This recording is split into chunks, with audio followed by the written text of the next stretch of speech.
And so this description of the journey of Moses to the highest realms gives us a sense that there are levels upon levels of angelic forces. This is reading between the lines in Lehi's vision when he saw the numberless concourses of angels. If you can get this book, God is a Verb, by Rabbi David A. Cooper, excellent, excellent book. Leonora Leet, in her book, The Kabbalah of the Soul. This is out of the Inner Traditions. It's a 2003 book. She describes on page 56 and 57 the main ground of the throne of God, of course, comes from Ezekiel chapter 1. All of the Jewish mystics expound this intensely. And this is Lehi's vision also. They say, because they don't have the Book of Mormon, that Ezekiel was the first one. We say Ezekiel had this, but Lehi was before Ezekiel, and he also had this. What has been understood to represent a chariot, the Merkava, this is Lehi's Merkava vision of that throne of God and the numberless concourses of angels, has 4 levels, later correlated with the 4 worlds of the Kabbalah: the wheels, the living creatures, the Kayot, the firmament, and the throne on which sits the divine glory, in Hebrew it's kavod, in the likeness as the appearance of a man. Of equal importance are the seer called the Son of Man, the Ben Adam, many times in his book, and his glorified vision of the glorified man on the throne. The name Son of Man given to the prophet implies God's adoption of the human Ezekiel as his son, a name that is to have a long and significant history in relation to the prophet Daniel, the legendary Enoch, and finally Jesus. Indeed, Jesus' adoption of this term places him directly in the central tradition of Jewish mysticism deriving from Ezekiel. I would say Jesus in the Book of Mormon is directly placed in the Merkava vision of Lehi. The emphasis is there. The connection is there. In this revolutionary vision, what Ezekiel beholds on the divine throne is quite simply the figure of glorified man.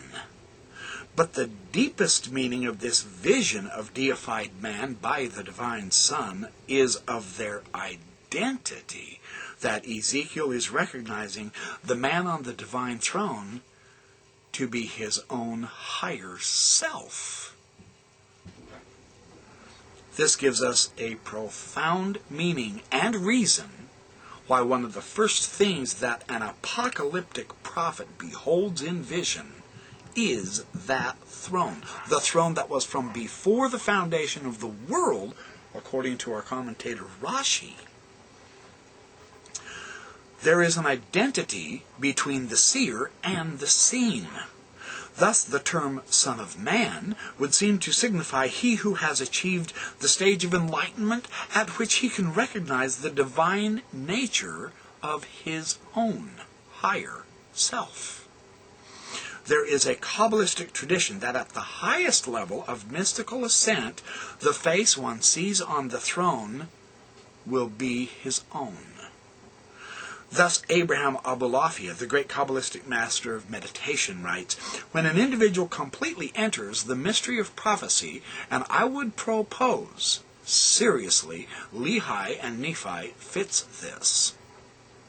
Even though it's not explicitly spelled out in the Book of Mormon, here we can read between the lines, and it adds to the magnificence and weight and glory of what we read in that first chapter of 1 Nephi. When one enters completely this mystery of prophecy, he suddenly sees his own image standing before him, and he proceeds to support this claim by quoting from a work of Moshe of Narbonne that refers to this earlier tradition, when the sages teach that the prophets liken a form to its creator, and this is Genesis 1, 26, 27, the Tzelem and the Demut, the image and likeness of God, is what we are created after. Lehi certainly perfectly understood this. He had this tradition on the brass plates. So did Nephi and all the prophets that they handed those plates down to. They mean that they liken the form which is in the prophet's own soul to its creator, that is, to God. It is thus written, over the form of the throne there was a form like an image of a man. Ezekiel 1:26. These forms and images exist in the soul of the prophet. Understanding the tradition of the Kabbalistic interpretation of Ezekiel, the throne of God, the numberless concourses of angels, and then seeing that same exact interplay of the same cluster of images, the same themes, the same spirit of prophecy and revelation in dreams and visions as all of Israel's prophets have had, Moses, Abraham. Now we can put Lehi into this phenomenal tradition very easily and comfortably. And I quite frankly think that is deeply profound spiritually for our Book of Mormon. This thing is for real. And now this gives us a better feel for Lehi's astonishing announcement after he sees these marvelous things. He sees the future of Jerusalem. But listen to how Lehi explains some things. Now we start getting it. In verse 14 of 1 Nephi, chapter 1, and it came to pass that when my father had read and seen many great and marvelous things, he did exclaim many things unto the Lord, such as, great and marvelous are thy works, O Lord God Almighty. Thy throne is high in the heavens.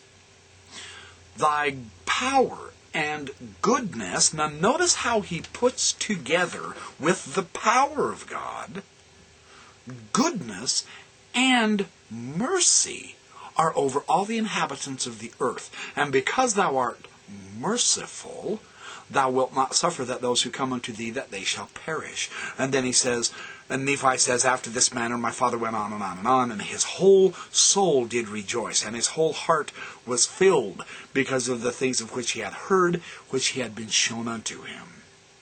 Well, yes, if you realized, seriously, that we really are part of the picture in the most divine way possible, that's a shock. That is an opening up. And it has to come from the outside.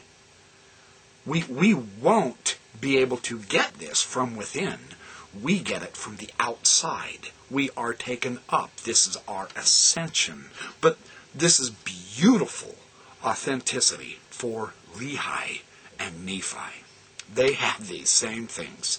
They didn't elaborate it as much as is elaborated elsewhere with other Jewish writers, but we now recognize every single theme is here, and none of them are missing. And the reaction is exactly the same. Lehi was completely overcome with his first pillar of fire vision. That pillar of fire, incidentally, could have been the Kabbalistic tree of life. That is one of its descriptions, truly. And then he says, I won't make a